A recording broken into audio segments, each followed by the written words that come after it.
The Fat Controller's engines. One evening, Thomas brought his last train to the junction. He went for a drink.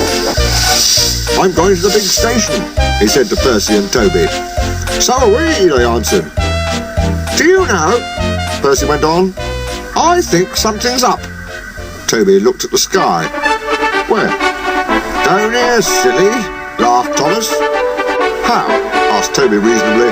"Can something be up when it's down?" "Look," said Thomas excitedly. "Look!" 7 engines from the other railway were coming along the line. "Hello, Ginty," whistled Percy. "Hello, Pug. They're friends of mine," he explained. "I don't know the others." Ginty and Pug whistled cheerfully as they puffed through the station. "What is all this?" asked Thomas. "The Fat Controller's got a plan," answered his driver, "and he's going to tell it to us. Come on." So they followed to the big station at the end of the line, where all the engines had gone. The Fat Controller was waiting for them there.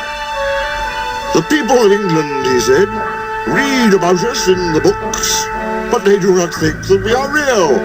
"Shame!" squeaked Percy. The Fat Controller glared. Percy subsided. "So," he continued, "I am taking my engines to England to show them."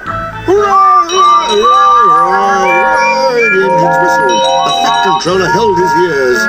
"Silence!" he bellowed. "We start the day after tomorrow at 8 a.m.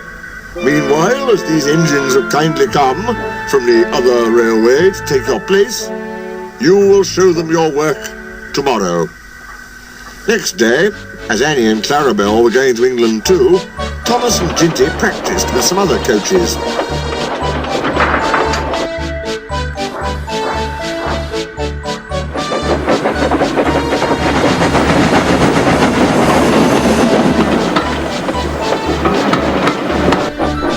Thomas was excited. He began boasting about his race with Bertie. "I whooshed through the tunnel and stopped an inch from the buffers, like this." The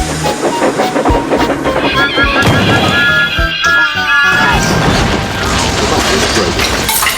No one was hurt, but Thomas's front was badly bent.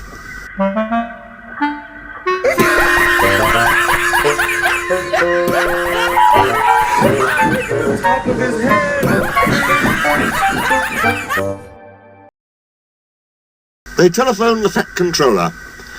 "I'll send up some men," he said, "but if they can't mend Thomas in time, we'll go to England without him." Next morning, the engines waited at the junction, and Duck had pushed Toby and Percy behind Edward. Henrietta stood on a siding.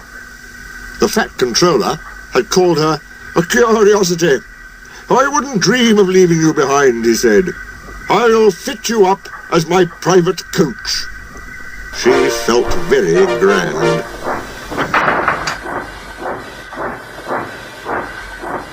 Gordon, James and Henry were in front. They whistled impatiently. The Fat Controller paced the platform. He looked at his watch. "1 minute more," he said, turning to the guard.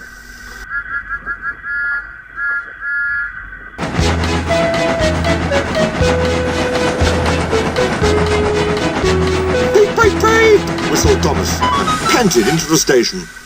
Annie and Clarabelle twittered anxiously. "We hope we're not late. It isn't quite 8. "Thomas," said the Fat Controller sternly, "I am most displeased with you. You nearly upset my arrangements." Thomas, abashed, arranged himself in the coaches behind Duck without saying a word. The Fat Controller climbed into Henrietta. The guard blew his whistle and waved his flag. The engines whistled, "Look out, England, here we come!" And the cavalcade puffed off.